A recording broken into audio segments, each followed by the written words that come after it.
Have you ever felt the weight of the world resting entirely on your shoulders, pressing down until you feel your bones might snap? We often walk through life, believing that if we are good, if we are kind, and if we are faithful, our path will be paved with ease. We assume that a heart devoted to the Creator should be a heart free from sorrow. But what if the very thing you perceive as a punishment is actually a divine invitation? What if the breaking of your world is the only way for the light to finally get in? There is a unique kind of silence that only exists in the middle of the night, a silence that doesn't bring peace, but rather amplifies the voices of our greatest fears. This is the story of a man who reached that silence. This is the story of a soul that had to lose everything to find the only thing that truly matters. This is the moment when the answer finally came. Not in the roar of success, but when his knees finally hit the ground in total surrender. Let us meet Yusuf. To his neighbors, Yusuf was the embodiment of a humble believer. He was a man of simple means, a skilled carpenter who took pride in the honesty of his craft. His life was not one of luxury, but it was one of profound contentment. He had a small, warm home, a wife whose smile was his sanctuary, and a reputation for integrity that was worth more to him than gold. Every morning, he woke before the sun, his tongue moist with the remembrance of Allah, believing that as long as he worked hard and stayed true to his faith, the foundations of his life would remain secure. But the tests of Allah do not always come when we are prepared for them. They often arrive like a sudden storm on a clear day, tearing away what we thought was permanent. It began with a single, devastating betrayal. A business partner, someone Yusuf had treated like a brother, vanished with the life savings Yusuf had spent 20 years building. In a single afternoon, the security of his family was erased, but the storm did not stop. For weeks and months, the stress took a toll on his health, and a lingering illness robbed him of the strength in his hands, the very hands he used to provide for his loved ones. He found himself standing in his empty workshop, the smell of sawdust, now a bitter reminder of a life that was slipping through his fingers. The transition from having enough to having nothing is a violent one. Yusuf watched as his dignity was tested in the marketplace. Friends who once sought his advice now looked away when they saw him coming, fearing he might ask for a loan. The silence in his home became heavy. The joy was replaced by a quiet, gnawing desperation. He began to wonder, is this a sign of displacement? Have I done something to earn the anger of my Lord?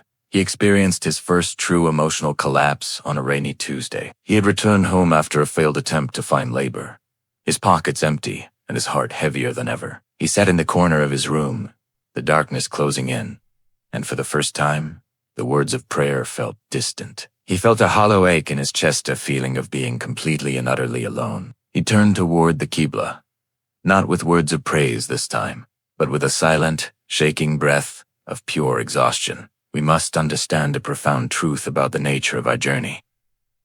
Allah tests those he loves. It is a concept that is difficult for the human heart to grasp while it is breaking. We often mistake loss for punishment. We see the removal of a blessing as a sign of abandonment. But in the divine plan, sometimes a door is closed not to lock you out, but to protect you from what was behind it. Sometimes Allah removes the crutches we have been leaning on: our money, our status, our health, so that we finally learned how to lean on Him alone. There is a magnificent difference between a loss that diminishes you and a removal that prepares you. When a gardener prunes a vine, the vine bleeds. It looks like destruction. It looks like the plant is being hurt. But the gardener knows that without that cutting, the vine will never reach its full potential. The fruit of the future depends on the pain of the present. As Yusuf sat in the shadows of his quiet home, he was standing at the threshold of a transformation he could not yet see. He felt the cold floor beneath him, the weight of his poverty, and the sting of betrayal. He felt like he was at the end of his rope, but what he didn't realize was that he was exactly where he needed to be. He was finally at the point where his own strength had failed him, leaving room for a strength that never falters. The night was just beginning, and the greatest test of his faith was still ahead. He was stripped of his wealth, his health, and his standing. All that remained was a man and his Creator in the deep, unyielding dark. The question remained, when there is nothing left to hold on to, will you let go of your faith? Or will you use your fall to find the ground of true prostration? The answers we seek are rarely found in the light of our successes. They are hidden in the shadows of our struggles, waiting for the moment we are humble enough to ask. Poverty is not merely the absence of wealth. It is a slow, relentless erosion of the world you once knew. It is a shadow that follows you into every room. A quiet thief that steals not just your possessions, but your peace, your sleep, and eventually, your sense of self. For Yusuf, the initial shock of betrayal had passed, replaced by the cold, hard reality of a life stripped bare. The vibrant colors of his world were fading into a repetitive cycle of not enough. His workshop, once a place of rhythmic hammering and the aromatic scent of fresh cedar, had become a tomb of discarded dreams. The tools he had spent a lifetime mastering sat idle, gathering dust, as he no longer had the capital to buy the raw wood needed to create. Every morning, he would still walk to the door, his hands instinctively reaching for the latch, only to remember that there was no work waiting for him. The transition from being the man everyone sought for his skill to being the man who stood in the back of the labor lines was a path paved with jagged stones. The struggle of increasing poverty is often most visible in the small, agonizing details of the home. Yusuf watched as the portions on their dinner table grew smaller and the silences grew longer. He saw his wife, Amina, meticulously stretching a handful of flour to last 3 days. Her movements graceful, but her eyes reflecting a weariness that pierced his heart more than any hunger ever could. The hardest part was not his own empty stomach. It was the way his children looked at him with love, yes, but also with a growing, unspoken realization that their father, their protector, was failing to hold back the tide. In the marketplace, the isolation grew. People who once greeted Yusuf with warmth now offered quick nods and hurried footsteps, as if poverty were a contagious disease they might catch by standing too close. He felt the weight of his old clothes, now frayed at the edges, and the way his shoes felt thin against the cold ground. He was learning the bitter lesson that when your pockets are empty, the world often decides your heart is empty, too. Yet, even as the walls of his life seemed to shrink, Yusuf continued to find his way to the masjid. He sat in the back, hidden in the shadows of the pillars, feeling like a stranger in the house of the one who knew him best. His prayers were no longer requests for prosperity. They had become desperate gasps for survival. He would stay long after the congregation had left, his forehead pressed against the cool carpet, whispering the same question over and over. My Lord, is this the end of my story? We must reflect on why Allah allows the believer to walk through such a dark and narrow valley. Why does the one who is most merciful allow the ribs of the righteous to ache with hunger? Perhaps it is because wealth and comfort can sometimes act as a veil between the servant and the master. When we have everything, we often believe we are the architects of our own success. We rely on our bank accounts, our health, and our social standing. But in the crushing grip of poverty, all those veils are torn away. There is a unique spiritual station that can only be reached when you have nothing left but your faith. It is the station of al-iftikar, realization of one's total and absolute need for Allah. Yusuf was being stripped of his worldly identity so that a new, more resilient spirit could be forged in the fire of hardship. The removal of his provision was not an act of cruelty, but a clearing of the landscape. Allah was removing the distractions of the world to make room for a gift that Yusuf was not yet ready to receive. As the sun began to set on another day of empty hands, Yusuf returned to his cold home. He looked at the flickering candle on the table and felt a wave of exhaustion so profound it felt like he might simply vanish. He had reached the limits of human endurance. He had tried every door, asked every friend, and worked every odd job. Yet the hunger remained, and the debt continued to grow. He felt himself sinking, not into despair, but into a place beyond it, a place of total, broken surrender. He didn't know how he would feed his family tomorrow. He didn't know if he would ever hold a carpenter's tool again. He only knew that the night was coming, and in the darkness, there was no one left to call upon but the one who hears the heartbeat of the ant on the black stone in the middle of the night. The test had reached its peak, and the silence of the room was waiting for a sound that only a broken heart can make. There is a moment in the life of every believer where the strength of the body and the will of the mind finally reach their limit. It is the moment when you stop trying to figure out the how and why of your suffering and simply accept that you are powerless. For Yusuf, this moment did not come during the betrayal, nor did it come when his workshop fell silent. It came in the deepest, darkest hour of the night. A third part of the night, when the world is asleep, and the gates of the lowest heaven are opened in a divine invitation. The house was freezing. The thin blanket provided little warmth, but Yusuf didn't feel the cold. All he felt was the crushing weight of tomorrow. He knew that when the sun rose, There would be no bread for his children and no answer for the creditors who would surely knock on his door. He had reached the end of his own strength. He stood up, his movements heavy and slow, and performed his wudu.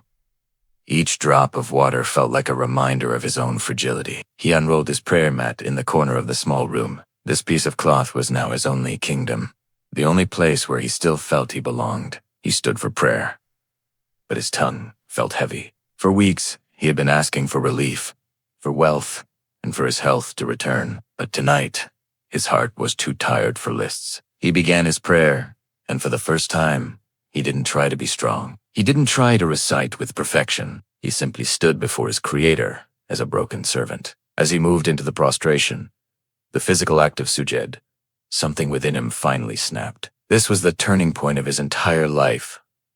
The moment his knees hit the ground in total, absolute surrender. He did not pray for money. He did not pray for his enemies to be punished. Simply wept, his forehead pressed against the floor, his tears soaking into the fabric of the mat. In that position, the lowest a human being can go, Yusuf found the highest level of faith. He whispered a single realization. Ya Allah, I have nothing. I am nothing. I've tried everything, and I have failed. Now, there is only you. This was the answer that came when his knees hit the ground.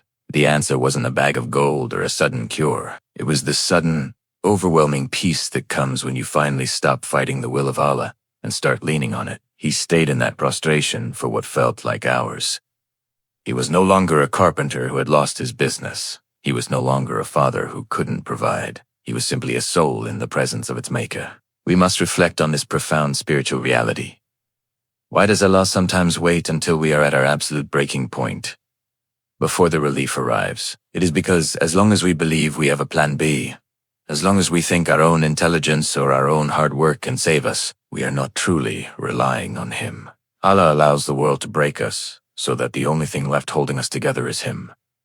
There is a divine wisdom in the delay of the answer. If Yusuf had been saved after the first week, he would have thanked his own luck. If he had been saved after the second month, he would have thanked his own resilience. But being saved when he was utterly empty meant that the glory would belong to Allah alone. The removal he experienced wasn't an act of distance.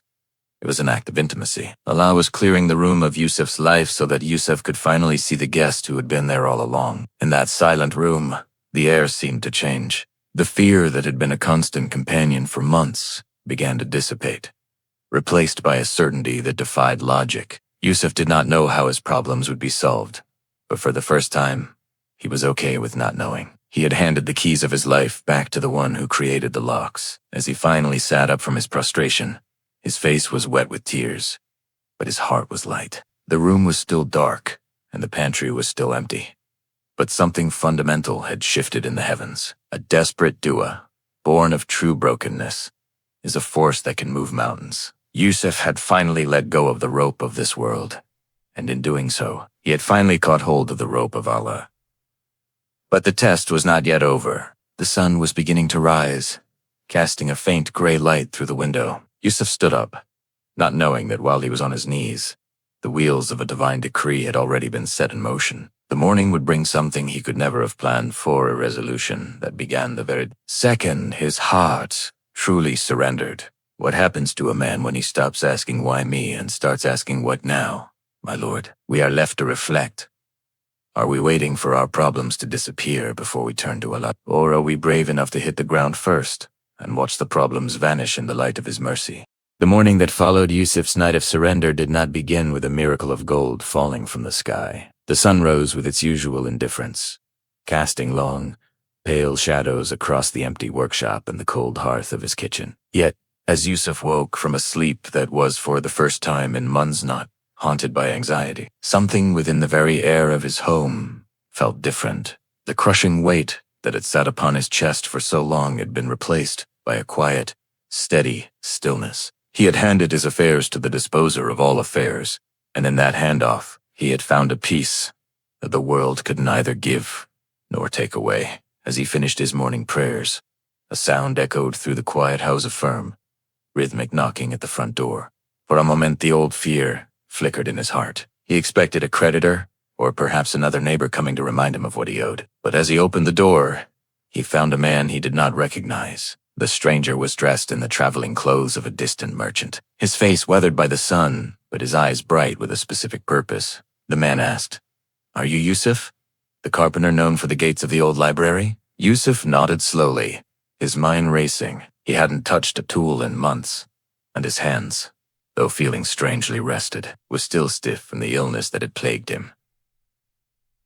The merchant smiled a look of profound relief. He explained that he had traveled for 3 weeks to find Yusuf. He was an envoy for a traveler of great standing in a neighboring land who was building a center of learning. They had seen Yusuf's work years ago and had been told that no other man possessed the honesty to handle the precious, rare woods required for the project without waste or deceit. Yusuf stood in the doorway, stunned. He had been betrayed by a partner who saw his honesty as a weakness to be exploited. He had been cast aside by a marketplace that valued speed over soul. And yet, it was that very honesty, the core of his character, that had seemingly led to his ruin, that had now brought a stranger to his door from a land he had never visited. The merchant placed a heavy leather pouch into Yusuf's trembling hands. "This is the initial deposit," the man said. "It is to secure your time and to provide for your family while you prepare your workshop. We do not just want your skill, Yusuf. We want the integrity that is carved into every piece of wood you touch." As the merchant walked away, Yusuf looked down at the pouch. He didn't open it immediately. Instead, he walked back to his prayer mat and sat. He realized that while he had been weeping in the dark, thinking his life was over, Allah had been directing a traveler across hundreds of miles of desert specifically to his door. The very betrayal that had emptied his pockets had preserved his reputation in places he couldn't see. This is the divine irony of the believer's journey. We often think that our tests are obstacles that stop us from reaching our goals. We think the loss of a job, the betrayal of a friend, or the onset of an illness is a detour. But in the wisdom of Allah, the test is not the detour, it is the path itself. The removal of Yusuf's previous life was a necessary clearing. Had he remained a local carpenter in his small town, he would never have been available for the greater work that was now calling him. Reflect on this. Provision risky is not just about the money in your hand. It is about the timing of its arrival. If the help had come when Yusuf was still relying on his own strength, he might have attributed his success to his own talent. But because it came only after he hit his knees in total brokenness, he knew with a certainty that shook his soul that this was not from him. It was a direct response from the one who says, "Be," and it is. Yusuf went to his workshop and picked up a chisel. It felt heavy, and his hands still lacked their full strength. But as he gripped the handle, he felt a warmth spread through his fingers. He realized that his struggle was not over. He still had a mountain of work ahead of him, and his health was a journey yet to be walked. But the fear was gone. He had learned that the same God who provides the bird with its food in the morning is the same God who watched over him in the dark. But as he began to clear the dust from his bench, a shadow fell across the floor. He looked up to see a face from his past, someone he never expected to see again, especially not now. The shift in his situation was only just beginning, and the true test of his character was about to move from the trial of poverty to the trial of restored power. How do we react when the door finally opens? Do we walk through it with pride, or do we carry the humility of the midnight prayer into the light of the day? The answer to our prayers is often just the beginning of a much deeper lesson. Years have passed since that cold, silent night when Yusuf's world seemed to end. The dust in his workshop no longer settles on idle tools, but dances in the golden shafts of sunlight that pour through the windows of a space 3 times the size of his original shop. Yusuf is an old man now. His hair has turned the color of fine silver, and the lines on his face are a map of a life that has known the extremes of both winter and spring. But if you look at his hands, those hands that once trembled with illness and felt the bite of poverty, we'll see they are steady, moving with the grace of a man who knows exactly who provides the strength to work. Yusuf's legacy is not found in the grand gates he built for the center of learning, nor is it found in the wealth he eventually regained. His true legacy lives in the young men who sit at his feet today. He turned his workshop into more than a place of business. It became a sanctuary of character. He does not just teach them how to join wood or polish a surface. He teaches them how to join their hearts to their Creator and how to polish their intentions until they are clear as glass. When an apprentice makes a mistake, Yusuf does not raise his voice. Instead, He tells them the story of a man who lost everything only to find that he had never been more protected. He tells them that the most important tool a craftsman owns is not a chisel or a saw, but his integrity. He shares with them the wisdom he learned in the shadows, that a test from Allah is never a sign of distance, but a divine invitation to come closer. He explains that loss is often just a clearing of the landscape to make room for a blessing we aren't yet ready to carry. This is the wisdom that defined his final years, the understanding that every hardship was a necessary stitch in the beautiful tapestry of his life. One afternoon, a young man, struggling with his own set of failures, asked Yusuf, "Master, when did your life truly change? Was it the day the merchant arrived? Was it the day your health returned?" Yusuf paused, his hand resting on a piece of uncarved cedar. He smiled a gentle, no-end smile and shook his head.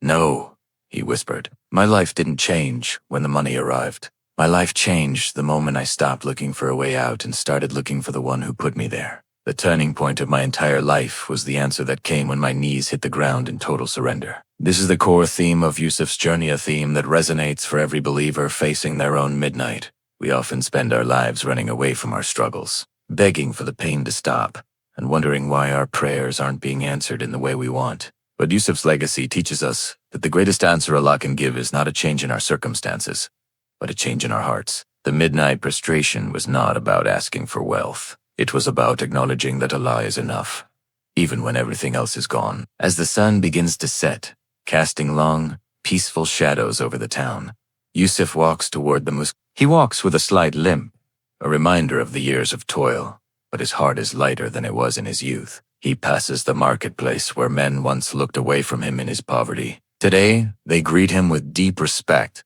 not because of his success, but because of the peace that radiates from him. He has become a living testimony to the fact that the one who relies on Allah will never truly be lost. Yusuf's story ends not with a final resolution of worldly ease, but with a reflection on the eternal nature of faith. He understands now that his life was a series of doors. Some were slammed shut to protect him. Others were opened wide to test his humility. Through it all, the only constant was the one who heard his silent tears when the world was asleep.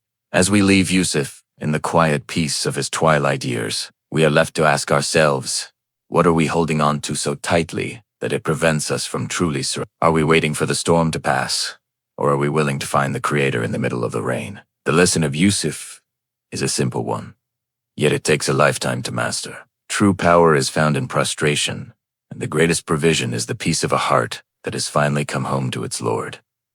The answer you are looking for may not be in the next opportunity, the next job, or the next person. It may be waiting for you in the silence of the night, at the very moment your knees finally hit the ground. Years have passed since that transformative night in the small, cold room, and the world around Yusuf has changed in ways he could never have designed for himself. If you were to walk through the bustling marketplace today, you would see a workshop that is no longer a place of mere labor, but a landmark of excellence. It is a grand space where the scent of cedar and sandalwood fills the air, and where the sound of rhythmic carving is accompanied by the soft recitation of the Quran. Yusuf is now an old man, his movements slower, his hands marked by the scars of 1,000 finished projects, but his eyes carry a light that only comes from a soul at rest. His life has reached a state of stability and success that far exceeds the modest dreams of his youth. He is no longer just a carpenter. He's a mentor, a man of standing, and a provider for the widows and orphans of his town. But as he sits in the quiet of his workshop during the late afternoon,